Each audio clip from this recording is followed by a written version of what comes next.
देख रहे हैं सी रिपोर्ट लाइव। मैं हूं शिवानी जायसवाल। बिहार की राजनीति इन दिनों एक बार नए विवाद को लेकर गर्मा गई है। मामला उप मुख्यमंत्री विजय सिन्हा के नाम के दो अलग अलग जगहों पर वोटर लिस्ट शामिल होने का है। इस मुद्दे को नेता प्रतिपक्ष तेजस्वी यादव ने जोर शोर से उठाया, जिसके बाद सियासी बयानबाजी तेज हो गई है। तेजस्वी यादव ने आरोप लगाया है कि उप मुख्यमंत्री का नाम दो विधानसभा क्षेत्रों में की मतदाता सूची में दर्ज होना गंभीर मामला है। आपको बता देते हैं, यह चुनाव आचार संहिता और कानून का उल्लंघन है।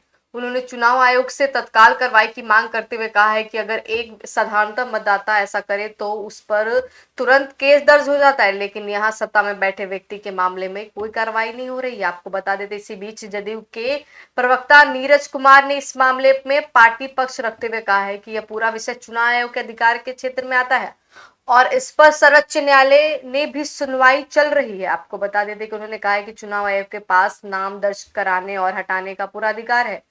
अभी आपत्ति और दावा दर्ज करने की प्रक्रिया जारी है, जो 1 महीने तक चलेगी। इस अवधि में कोई भी नागरिक नाम में संशोधन के लिए आवेदन कर सकता है। नीरज कुमार ने यह भी जोड़ा है कि इस मामले में अंतिम स्थिति क्या होगी यह मुख्यमंत्री ही बताएंगे, लेकिन फिलहाल जल्दबाजी और हट धर्मिता दिखाने का कोई औचित्य नहीं है। उन्होंने विपक्ष पर निशाना साधते हुए कहा है कि राजनीतिक में आरोप प्रत्यारोप का खेल पुराना है, लेकिन संवैधानिक संस्थानों की प्रक्रिया पूरी होने से पहले निष्कर्ष निकालना सही नहीं है। सूत्रों के मुताबिक विजय सिन्हा ने पहले भी एक स्थान से अपना नाम हटाने के लिए आवेदन दिया था, लेकिन नई मतदाता सूची में उनका नाम फिर से दर्ज हो गया। इस पर उन्होंने 5 अगस्त को दोबारा आवेदन देकर नाम हटाने की मांग की थी, लेकिन उनका कहना है कि यह चुनाव आयोग की और बीएलओ की तकनीकी गड़बड़ी, जिसका समाधान आयोग के पास होगी। आपको बता देते, इस पे बात ने बिहार की राजनीति का माहौल गरमा दिया है, जहां विपक्ष सत्ता पक्ष की दोहरी आचरण नीति बता रहे, वही सत्तारूढ़ दल के एक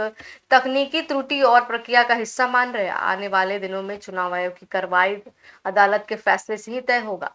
मामला महज प्रशासनिक चूक था, लेकिन राजनीतिक तूफान की आंधी में बदल जाएगी। सुनिए क्या कुछ कहते हुए नजर आए नीरज कुमार। संवैधानिक संस्था है। माननीय सर्वोच्च न्यायालय में एसआईआर का मामला विचारण के दौर में है। ऐसी स्थिति में डबल ईपिक नंबर पर लगातार बहस हो रही है। भाई, एसआईआर का मूल उद्देश्य ही है कि डबलिंग नहीं हो, जो मृत व्यक्ति हैं उनका नाम डिलीट किया जाए और ऐसी स्थिति में राजनीतिक टीका टिप्पणी किया जाना। तेजस्वी यादव राजनीति की हठधर्मिता का परिचय दे रहे हैं। एक तरफ राहुल गांधी यह आरोप लगा रहे हैं और दूसरी तरफ एसआईआर का मामला, जब चुनाव आयोग उसमें डबलिंग का काम हटाने का काम कर रहा है तो उस पर राजनीतिक टीका टिप्पणी कर रहे हैं। इसलिए माननीय विजय सिन्हा जी का भी ऐसा प्रतिवेदन आया है। तो चुनाव आयोग के अभी तत्काल में दिए गए दिशा निर्देश की आपत्ति और दावा व्यक्त करना आवश्यक है। तो आपत्ति दावा उन्होंने व्यक्त किया होगा और ये चुनाव आयोग उनके बीच का मामला है, लेकिन एनडीए का घटक दल हठधर्मिता का परिचय नहीं देता है, बल्कि चुनाव आयोग के दिशा निर्देश का सम्मान करता है।